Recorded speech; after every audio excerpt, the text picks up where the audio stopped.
It's beautiful, isn't it? So those are some footages that we have taken when we went to Tambak Kayu Tangi Bincao. Have you ever been here before? This place is one of the most famous destinations in Martapura. Meskipun begitu, kami kesini bukan hanya untuk jalan-jalan loh. Kami telah melakukan observasi tentang tambak yang merupakan salah satu lahan basah di Kalimantan Selatan. Do you want to listen to our story? Let's check it out. Iya itu Kak, kami dari kelompok tambak. Kami dari, halo guys, selamat pagi. Kami sedang berada di Tambak Kayu Tangi Bincao, daerah Martapura ya. Betul. Oke, kami dari kelompok Haliling Tambak nih guys. Itu ada Meli, ada dulu dong saya. Oke, Reda, Abang Rahman, Rizka sama saya. Nada. Tambak Bincao ini terletak di Kelurahan Bincao, Kecamatan Martapura, Kabupaten Banjar, Kalimantan Selatan. Lokasi ini berada di sebelah utara pusat kota Martapura. Lokasi ini dapat dijangkau dalam waktu sekitar 15 hingga 20 menit menggunakan kendaraan bermotor, dan jika berangkat dari Banjarmasin, jaraknya sekitar 45 km dan perjalanan dapat ditempuh dalam waktu kurang lebih 1 hingga 1,5 jam, tergantung kondisi lalu lintas. Tambak Bincao merupakan salah satu sentra perikanan air tawar di Kabupaten Banjar.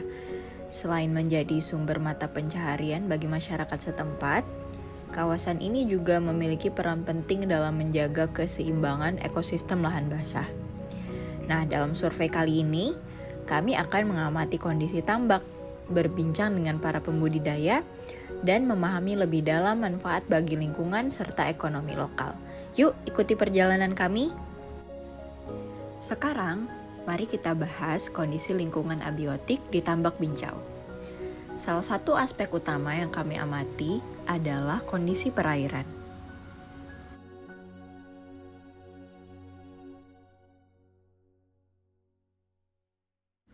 Air di tambak ini memiliki warna bening kecoklatan, yang menunjukkan bahwa meskipun terdapat partikel alami di dalamnya, kejernihan air masih cukup baik untuk mendukung kehidupan perikanan.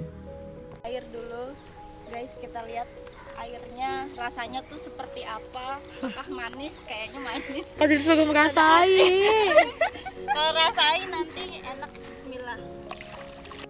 Nah, kami juga mencoba langsung nih bagaimana rasanya air di tambak. Ternyata air di tambak ini tidak memiliki bau yang menyengat dan juga tidak berasa. Hal ini menandakan bahwa kondisi air relatif bersih dan tidak terkontaminasi oleh limbah atau zat berbahaya. Ya, bau air tawar aja. Bau apa ya? Pesing. Sedikit bau ikan. Kalau ini ya. Ya, Kalau ikan. warnanya apa Reda? Coba lihat Mel. Ya. Oh iya. Dekat dong. Ah iya kan Bapak. Ini beranting karena satu-satunya jadi aku mengorbankan diri. Satu-satunya yang pakai capal. Kemudian, kami juga ingin tahu nih, seperti apa warna tanah yang ada di tambak. Wih, terima kasih Kang Ada. Sama-sama. Nanti ikut ya kayak sana.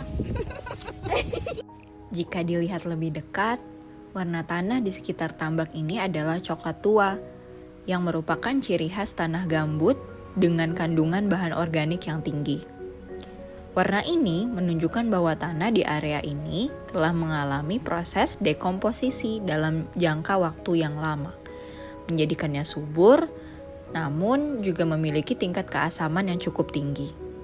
Sekarang, mari kita melihat lebih dekat keanekaragaman fauna yang ada di Tambak Bincao. Tambak ini menjadi rumah bagi berbagai jenis ikan, mamalia, serangga, dan krustasea.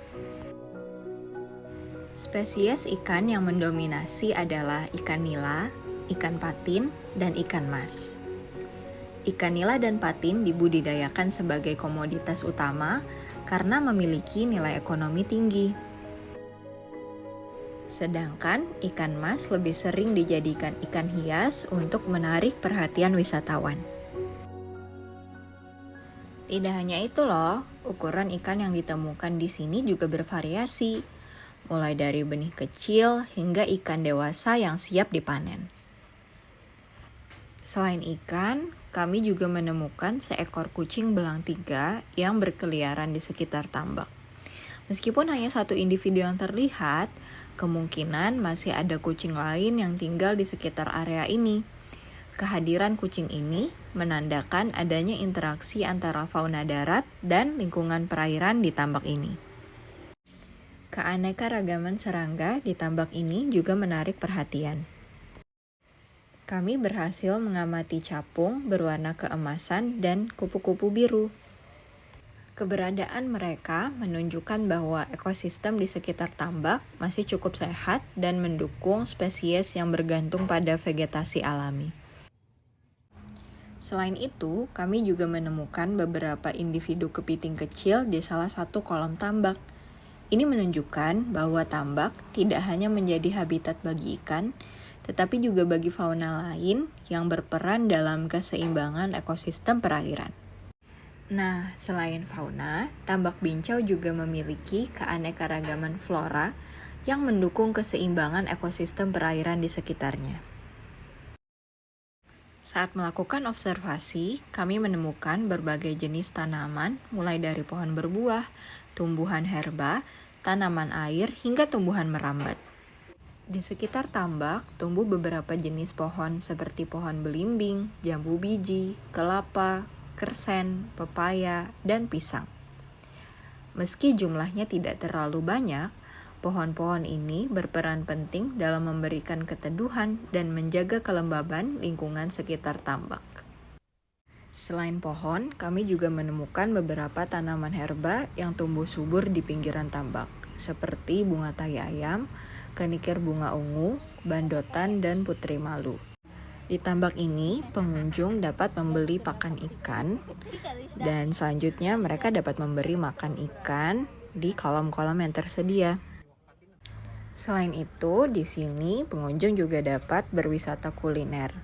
Ada berbagai menu yang ditawarkan, seperti ikan bakar dan ikan goreng.